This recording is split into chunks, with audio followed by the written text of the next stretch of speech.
Kapal Gamsunoro milik Pertamina International Shipping akhirnya berhasil melintasi Selat Hormuz.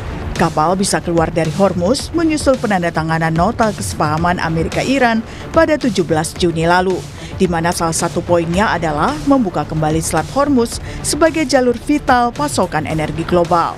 Meski begitu, bukan perkara mudah untuk melintasi Hormuz. Ada sejumlah persyaratan yang harus dipenuhi, mulai dari kesiapan asuransi, kesiapan teknis dan operasional, hingga kesiapan kru dan keamanan. Kapal milik PIS yaitu Gamsunoro telah berhasil melewati Selat Hormuz keluar dari Teluk Arab kemarin hari Rabu 24 Juni 2026 pukul 20 waktu Indonesia Barat. Kami mengucapkan terima kasih atas doa dan dukungan masyarakat Indonesia sekalian dan juga kepada pemerintah Indonesia khususnya Kementerian Luar Negeri dan juga Kedutaan Besar Republik Indonesia di Teheran, Iran. Memang ada banyak persyaratan ya, bahkan ada puluhan persyaratan yang harus dipenuhi sebelum kapal diputuskan untuk dapat beranjak dari Teluk Arab, mulai dari kesiapan asuransi, kesiapan teknis dan operasional, kesiapan kru dan juga keamanan pada umumnya. Sementara itu, menyusul dibukanya kembali Selat Hormuz, Organisasi Maritim Internasional (IMO) akan meluncurkan operasi besar-besaran untuk mengevakuasi lebih dari 11.000 pelaut yang terdampar di selat itu selama Perang Amerika-Iran. Juru bicara Sekretaris Jenderal PBB Stefan Dujarric mengatakan, operasi itu dilakukan bekerja sama dengan sejumlah negara setelah IMO memperoleh jaminan keselamatan dan memastikan kondisi navigasi yang aman. Langkah ini diambil untuk mengurangi dampak kemanusiaan dari konflik Amerika-Iran yang telah memicu gangguan pelayaran selama berbulan-bulan, menyebabkan sedikitnya 14 pelaut tewas dalam 46 serangan terhadap kapal di Selat Hormuz. And also want to flag an initiative on the Strait of Hormuz from our colleagues at the International Maritime Organization, who tell us they will be beginning implementing an evacuation plan for more than 11,000 seafarers who remain stranded in the region. The large-scale operation will be carried out in close cooperation with Iran, Oman, and all other coastal states in the region, as well as the United States and the maritime industry. The IMO Secretary General, Arsenio Dominguez, said IMO secured the necessary safety guarantees and thoroughly verified the conditions for safe navigation to support these operations. The operation marks a significant step towards alleviating the humanitarian impact of the crisis on thousands of seafarers who've endured months of uncertainty, months of unrestricted movements, and mounting welfare concerns. Bantuan juga datang dari Italia yang menyebut siap membantu pembukaan Selat Hormuz untuk navigasi. Perdana Menteri Italia bilang langkah ini dilakukan agar jalur vital untuk pasokan energi global kembali normal. La firma del memorandum d'intesa tra Stati Uniti e Iran è per tutti chiaramente un segnale molto positivo, ma siamo consapevoli di quanto il contesto resti precario, di quanto sia necessario contribuire, compiere ogni sforzo per consolidare il quadro. Restano centrali chiaramente il dossier nucleare, la stabilità regionale e la sicurezza delle rotte marittime internazionali con annessa libertà di navigazione, quindi stretto di Hormuz, una priorità strategica per tutti. Su questo l'Italia ha già offerto la propria disponibilità a dare una mano, ferme restando ovviamente le autorizzazioni che nel caso sarebbero necessarie. Sejak Perang Amerika-Iran pada Februari lalu, Selat Hormuz yang dikuasai Iran ditutup, yang mengakibatkan kapal-kapal pengangkut minyak tertahan. Selat Hormuz penting bagi dunia karena merupakan urat nadi pelintasan kapal yang membawa pasokan minyak mentah dan gas dari negara Timur Tengah ke berbagai negara di dunia. Berbagai upaya perundingan dilakukan Amerika-Iran, diantaranya di Pakistan, dan terakhir di Swiss sebagai upaya negosiasi menyusul ditandatanganinya nota kesepahaman antara kedua negara pada 17 Juni lalu.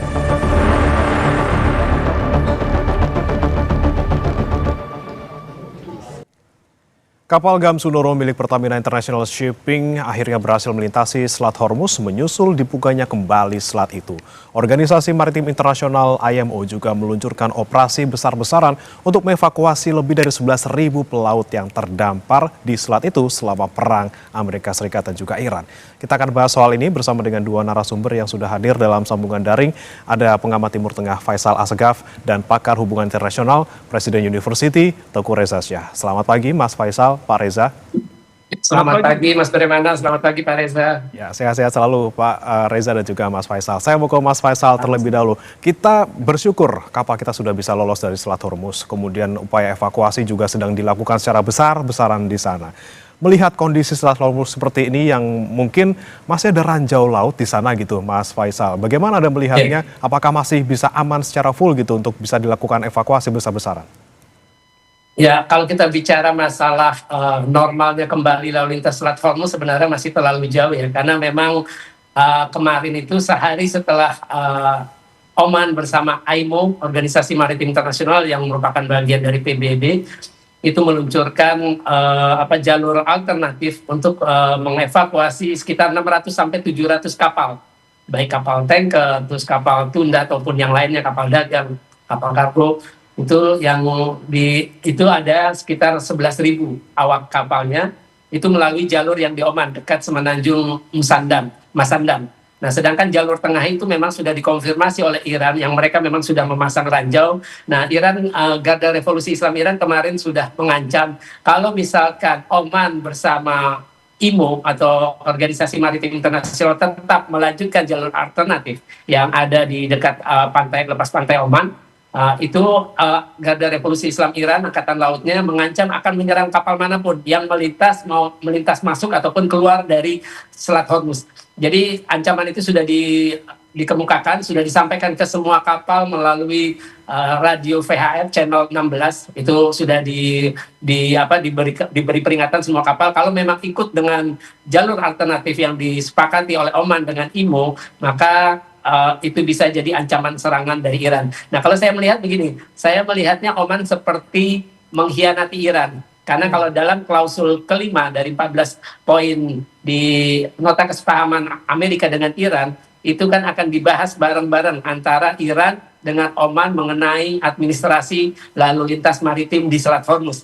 Nah, ternyata Oman sudah mengambil langkah sepihak dengan IMO untuk membuka jalur alternatif. Makanya Garda Revolusi Islam Iran marah dan mengancam akan menyerang kapal manapun yang memakai jalur alternatif itu. Tapi kemarin tanggal 24 ketika pembukaan jalur alternatif melalui Oman dekat semenanjung Masandam, itu sudah ada 62 menurut Kepler, lembaga riset lalu lintas maritim. Itu ada 62 kapal yang lalu lintas, 21 kapal yang masuk ke Selat Hormuz, dan 41 kapal yang keluar dari Selat Hormuz. Jadi saya kira kita masih melihat ketegangan dengan adanya ancaman dari Garda Revolusi Islam Iran yang ingin menyerang kapal-kapal yang melalui jalur alternatif yang dibuat oleh Oman dengan IMO. Oke, ketegangan masih terjadi di Selat Hormuz, tidak hanya mungkin karena ada ranjau laut di sana, tapi juga antara Iran dan juga Oman ini sepertinya belum terlalu sepakat soal bagaimana cara evakuasi ataupun jalur evakuasinya. Pak Reza, kalau Anda melihatnya, apa yang kemudian harus disiapkan negara-negara yang akan ataupun ingin mengevakuasi kapal-kapal mereka dari sana? Saya perhatikan ada masalah besar ya. Pertama masalah risiko keamanan, kedua masalah asuransi. Dua hal ini adalah dua sisi mata uang. Kita nggak bisa memisahkan keamanan dengan ekonomi. Karena walaupun Hormuz ini terlihat aman, tapi kan yang namanya suasana kebatinan angkatan bersenjata kedua negara, AS dan Iran itu masih tinggi. Mereka masih nggak percaya begitu. Jadi untuk itu rasa high risk ya, keamanan itu sangat tinggi, dan itu kita bisa lihat dari statement perusahaan-perusahaan besar seperti Maersk dan MSC. Mereka mengatakan pada kapal-kapal mereka sangat berhati-hati karena dalam hal terjadi sesuatu, target kita selanjutnya adalah berlarinya ke Cape of Hope. Kemudian juga masalah asuransi dari pihak Iran. Karena walaupun perusahaan-perusahaan itu berhubungan dengan asuransi lain, tapi tetap mereka harus berhubungan dengan Islamic Revolutionary Guard Corps atau IRGC agar kapal mereka itu boleh keluar. Karena kalau menurut Iran, kalau keluar masuk Hormuz itu aturannya dikerjakan oleh Persian Gulf Strait Authority atau PGSA. Dan juga memang betul tadi dikatakan oleh Bang Faisal, ada masalah dari naval blokade laut itu dan juga ancaman dari mine threat itu, ancaman bawah laut, di mana kita belum yakin apakah Iran sudah berhasil membersihkan, dan juga apakah angkatan bersenjata dari Inggris, Perancis, Amerika Serikat juga diam-diam melakukan pembersihan atau enggak. Karena ini sangat berbahaya. Kemudian juga ada masalah dengan global supply chain backlog, di mana 1.000 kapal ini kan akan ngantri, dan ngantri ini ibarat keluar masuk tol itu secara bersamaan, dan itu kan harus ada siapa yang mengamankan gitu. Kemudian juga kita perhatikan dunia juga khawatir apakah hari pertama dan hari kedua itu harganya akan tetap aman, karena saya perhatikan harga minyak itu bervariasi. Misalnya kalau kemarin kalau saya merunut pada marketbusiness.com itu harganya ada 71,44 US dollar per barrel. Tapi kalau saya monitor dari BBC pagi ini itu masih 72, US dollar per barrel. Kalau saya cek lagi dari investment.com itu 71,59 US dollar per barrel. Jadi mana harga yang betul, kita harus hati-hati sekali, dan itu yang membuat perusahaan-perusahaan asuransi dunia itu kadang-kadang gemeter gitu ya. Terus misalnya juga perusahaan asuransi, mereka akan menggunakan metode komunikasi apa dan toll booth apa yang dipakai. Jadi dalam kondisi seperti ini ya wait and see, tapi tetap juga harus ada bottom price untuk harga. Tapi yang paling aktif itu sekarang namanya Lloyd's Market Association ya. Mereka udah mulai keras. Tolong dong Iran dan juga Oman, tolong Anda kasih penjelasan guideline yang terkini gitu. Juga pada saat yang sama Lloyd Market Association ini juga berhubungan dengan Angkatan Bersenjata Amerika Serikat. Tolong dong pada saat kami berinteraksi, kinerja di sini, tolong dong Anda jangan ganggu-ganggu. Kita kan sesama sekutu barat, tolonglah percaya pada kami, karena kelancaran muatan dari kami juga bermanfaat bagi masyarakat Anda. Nah, jadi hal ini kan membuat negara-negara barat itu sangat berhati-hati kan. Kemudian memang aturan kalau menyangkut pemulangan 11.000 orang ini nggak main-main. Itu aturannya dalam IMO, namanya IMO Evacuation and Transit Scheme. Jadi itu ada tahapan-tahapannya, dan tahap-tahapannya itu memang tidak bisa otomatis. Misalnya 1 jam ini commercial ship, 1 jam lagi tourism ship, nggak bisa. Itu ada aturan main, dan aturan main itu berubah-ubah tergantung situasi keamanan yang ada sekarang. Karena perusahaan-perusahaan besar dan juga IMO itu tidak mau pola-pola kerja mereka diamati oleh berbagai pihak, sehingga untuk itu memang IMO mengatakan oke lah kita pakai jalur namanya Northern Route, ada Southern Route, tapi kan belum tentu dibagikan kepada semua kapal. Karena kalau sampai terbaca oleh pihak-pihak tertentu, itu bisa juga digunakan sebagai informasi intelijen. Jadi kita masih berhadapan dengan suasana kehati-hatian yang sangat tinggi. Tapi syukur 2 kapal kita sudah lolos, tapi semoga menjadi pelajaran bagi kita bahwa tentunya ada alasan-alasan kenapa kapal kita itu bisa tertahan 100 hari lebih di sana. Tentunya kan ini biayanya akan luar biasa. Mohon pemerintah Indonesia juga mawas diri. Kita pelajari apakah ada masalah diplomatik, apakah ada masalah ekonomi, apakah ada masalah keamanan antara kita dengan Iran, sehingga kapal kita kok lolosnya belakangan, tapi kapal-kapal tetangga ASEAN lain lolos lebih cepat. Demikian. Oke, baik, tadi perlu guideline terkini dari Iran dan juga Oman bagaimana memastikan kapal-kapal dari Selat Hormuz ini bisa lolos dengan aman seperti itu ya, dan juga bagaimana negara berhati-hati bagaimana untuk bisa mengeluarkan kapalnya dari selat tersebut. Saya kembali ke Mas Faisal, soal lalu lintas kapal kita masih hati-hati, kita masih wait and see, tapi bagaimana dengan yang sudah terjadi? Misalnya ada 14 pelaut yang dicatat meninggal selama ada konflik dan juga serangan di Selat Hormuz. Ini siapa yang bertanggung jawab, Mas Faisal? Ya, kalau kita lihat ini kan perang antara Iran dengan Amerika bukan hanya serangan udara ke daratan atau ke wilayah darat Iran, tapi juga berlangsung di Selat Hormuz. Ini kan bagian dari upaya atau manuver Amerika untuk membuka atau menekan Iran akan membuka paksa Selat Hormuz. Sebenarnya juga memang sudah ada peringatan, memang ada korban yang meninggal akibat serangan dari tembakan kapal Gardar atau rudal dari Garda Revolusi Islam Iran setelah memberi peringatan. Karena kan memang Selat Hormuz ini dibagi 3 sekarang. Kalau kita lihat perkembangan antara Oman dengan IMO di bagian selatan, terus di bagian utara itu yang dikuasai atau di dekat perairan Iran, yaitu melalui pulau perairan di dekat Pulau Qism. Terus juga Pulau Hormuz di situ, satu lagi kalau tidak salah Pulau Larik atau saya lupa di situ. Sedangkan di tengah-tengah sudah dikasih ranjau oleh Iran. Nah, Iran memang sudah menetapkan sejak perang berlangsung buka tutup dalam keadaan terbuka, semua kapal harus melintasi rute yang ditetapkan oleh Iran. Jadi tidak di tengah tapi lebih dekat ke Pulau Hormuz, dekat daerah Bandar Abbas. Nah, itu pertama ya mereka harus minta izin. Nah, dalam klausul 60 hari ini sebenarnya mereka bebas biaya, tapi harus mengikuti rute yang sudah ditetapkan Iran, bukan rute yang ditetapkan oleh IMO ataupun Oman bersama Oman, tapi harus mengikuti itu. Nah, ketika perang terjadi, Iran sudah menetapkan rute itu sejak lama di tengah-tengah perang terjadi. Nah, makanya ada kapal-kapal yang menjadi korban tembakan dari Iran atau dihantam oleh peluru kendali Iran karena tidak mau mengikuti aturan yang ditetapkan oleh Iran, yaitu yang sebelum ada nota kesepahaman mereka harus minta izin, yang kedua harus bayar bea lintas di muka. Jadi kalau ditanya siapa yang bertanggung jawab, ya pertama kapal-kapal itu bisa jadi salah sendiri karena mereka tidak mau mengikuti aturan yang ditetapkan oleh Iran. Karena Iran sebenarnya juga tidak pernah mau menetapkan aturan itu sebelum ada perang. Jadi kalau kita kembali ke akar persoalannya, yang menjadi penyebab dari semua kekacauan ini, baik di Selat Hormuz, terus kemudian efeknya kemana-mana, harga minyak mentah dunia naik, kemudian BBM di berbagai negara juga naik, BBM maupun harga gas, itu penyebabnya adalah agresi yang dilakukan oleh Amerika dan Israel pada 28 Februari. Jadi kalau ditanya penyebab utama, siapa yang salah? Ya agresi Amerika dengan Israel ke Iran pada 28 Februari.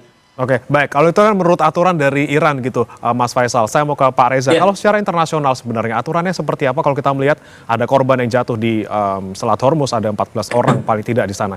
Siapa yang bertanggung jawab kalau dari aturan internasional, Pak? Ya dalam hal itu kan tentunya aturan internasional akan melihat kejadiannya di mana. Kalau kejadiannya di dalam Iran tentunya akan dicek juga apakah ini akibat misalnya accidental detonation, kapal itu sendiri yang bikin masalah, atau mereka tidak mengerti aturan yang dibuat oleh IRGC. Untuk itu kan aturannya adalah cek asal-usulnya. Dunia tidak bisa dengan cepat mengatakan salah satu pihak bersalah sebelum dilakukan cek. Karena dalam keadaan perang sekarang banyak sekali false flag, seolah-olah dilakukan oleh suatu pihak, ternyata dilakukan oleh pihak lain. Ini sudah kejadian di berbagai instalasi minyak. Dan kalau kejadiannya di luar, ini berlaku adalah hukum internasional. IMO bertanggung jawab, misalnya IMO akan bertanya, apakah ini akibat senggolan? Kemudian yang kedua adalah akibat pembuangan limbah. Kemudian apakah akibat kesalahan memahami instruksi? Saya pikir tidak mudah menunjuk siapa yang salah sebelum mereka melakukan penelitian mendalam. Dan untuk itu memang ada aturan-aturan internasional, United Nations Convention on the Law of the Sea. Ini adalah institusi yang paling berwenang untuk mengatur siapa bagaimana berbuat apa. Tapi kalau dalam situasi perang seperti ini, semua akan mendengar apa kata Iran, karena mereka sadar kalau mereka melanggar aturan-aturan yang dibuat oleh IRGC, maka sanksinya akan sangat berat, tembak di tempat. Demikian. Oke. Seharusnya ada konsekuensi dan mereka sudah sadar itu ya soal apa yang mereka lakukan di Iran. Pak Reza, kalau kita kembali tadi soal Selat Hormuz yang saat ini mungkin tidak bisa kita katakan 100% aman, masih diliputi kewaspadaan, kehati-hatian. Terkait dengan hal tersebut, Pak, apakah kemudian harga minyak yang tadi mungkin beberapa angkanya berbeda gitu ya, berdasarkan siapa beda harganya, tapi untuk efeknya ke Indonesia, kira-kira akan juga berdampak tidak pada penurunan BBM kita dan mungkin berapa lama efeknya bisa kita rasakan? Saya nggak berani jawab soal ini ya, karena Kementerian ESDM punya jawaban yang fix. Karena harga minyak itu kan berubah. Harga minyak yang diteken kemarin itu berubah dengan harga pada saat minyak itu jalan, dan pada saat minyak itu tiba di Indonesia, itu kan ada proses lagi, harga biaya sandar lah, biaya asuransi lah. Kemudian pada saat yang sama, apakah kita akan kita jangan mudah terjebak dengan harga yang ditetapkan oleh pihak lain, karena ada harga yang sudah dikontrak dibuat dari hari tertentu dan untuk ketibaan di Indonesia. Tapi bagaimanapun yang lebih baik sebenarnya adalah jangan pernah kita tergantung pada satu sumber. Memang betul Hormuz itu penting, tapi pada saat yang sama kita juga harus berpikir kita sudah merancang impor langsung dari Rusia, betul. Kita sudah impor langsung dari negara-negara Afrika yang lain, betul. Kemudian pada saat yang sama juga kita harus berpikir bagaimana energi alternatif dari Indonesia, karena kalau kita mempercayakan impor pada satu sumber itu bunuh diri begitu. Kalau terjadi sesuatu dengan mereka, kita ibaratnya menggadaikan kedaulatan kita pada satu kasus yang terjadi di luar Indonesia. Jadi untuk itu mohon kita semua melakukan diversifikasi energi.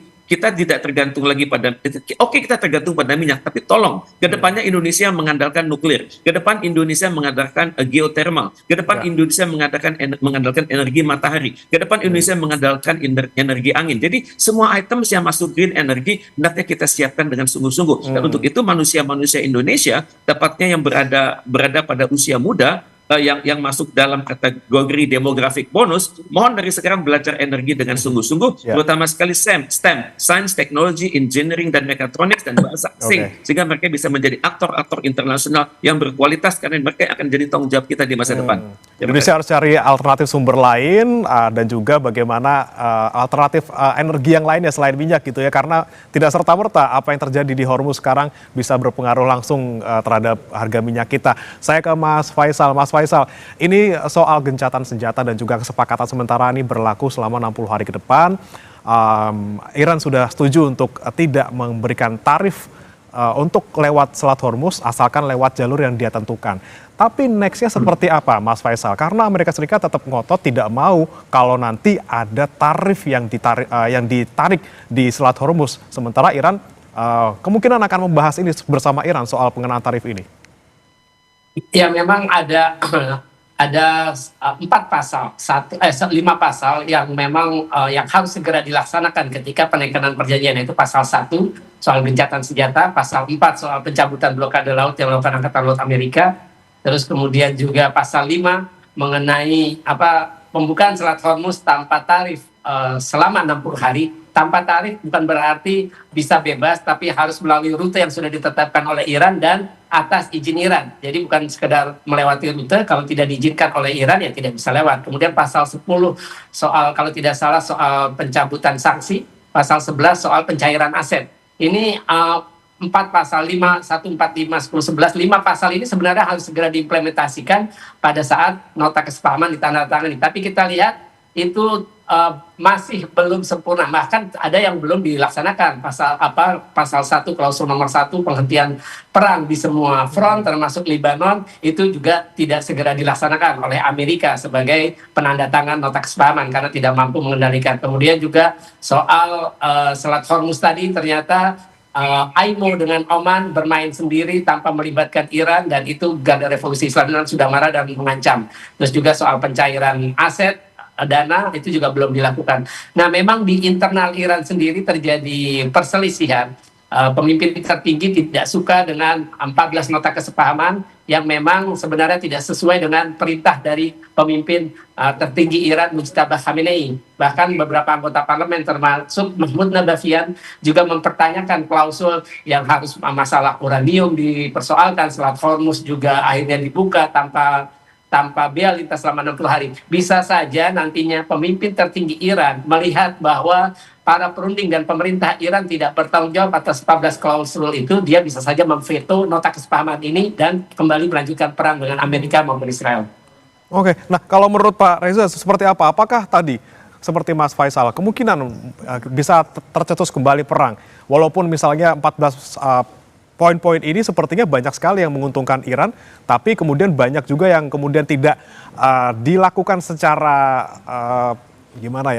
dilakukan secara tepat gitu, ataupun masih banyak yang menyelenceng-pelenceng. Anda melihatnya seperti apa ke depannya? Apakah kemudian bisa menuju ke kesepakatan final, atau justru tadi bisa balik lagi ke perang?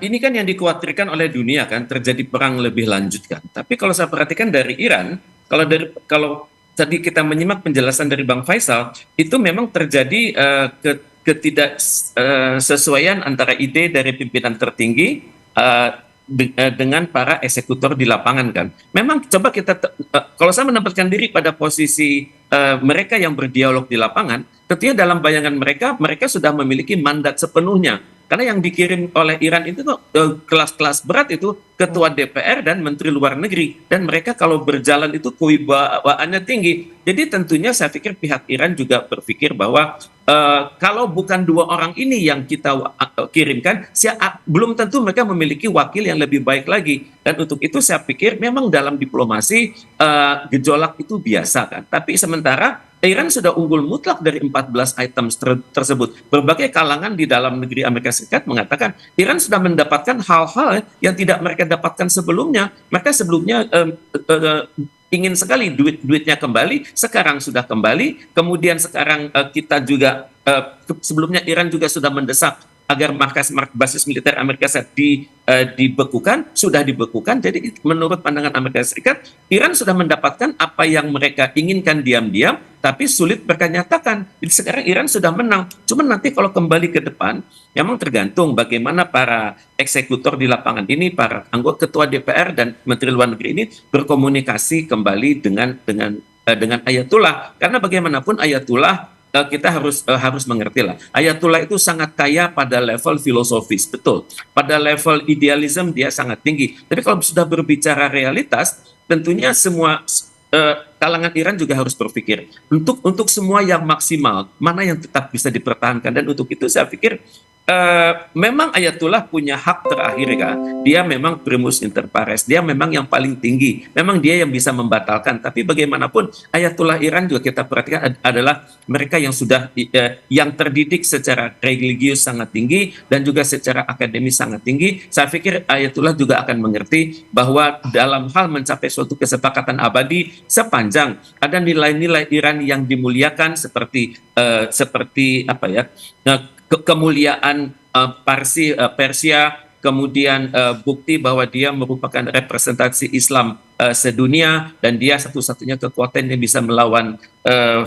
bisa melawan ide-ide dari Make America Great Again atau Make Israel Great Again ataupun Israel Raya. Saya pikir sepanjang hal-hal mendasar itu tetap ada pada Iran, tentunya kita bisa melihat secara prinsipil Iran tetap sesuai dengan idealisme, tapi pada saat masuk ke dalam level praktek, Iran juga realisme, tapi realisme yang sejalan dengan ide-ide idealisme tersebut. Demikian.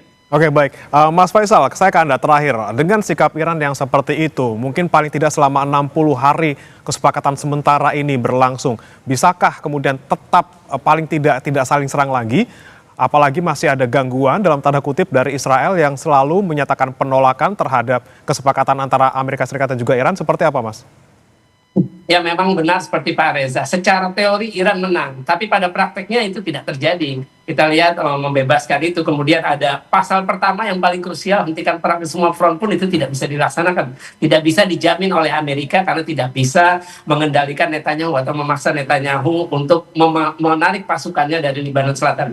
Saya kira ini salah satu pasal yang akan membuat perang kembali terjadi. Karena seperti dibilang oleh Mujtaba Khamenei dalam pernyataan tertulis terakhirnya menyikapi penandatanganan nota kesepahaman, dia bilang bahwa para perunding ini telah melanggar hukum agama atau hukum Tuhan karena tidak lagi memperhatikan kedaulatan maupun martabat bangsa Iran. Saya kira ini menjadi pesan yang sangat keras dari Mujtaba agar para perunding tetap pada sikap yang istilahnya ini kan Iran yang Amerika yang butuh negosiasi seperti kata Mujtaba. Jadi Iran harus memaksimalkan tuntutan. Ternyata tuntutan yang disampaikan Iran tergambar dari 14 klausul itu adalah tuntutan yang lembek dan tidak sesuai perintah dari Mujtaba. Dan ini bisa memicu perang kembali yang lebih besar kalau memang tidak ada pelaksanaan yang sempurna atau menyeluruh dan cepat dari 14 klausul itu.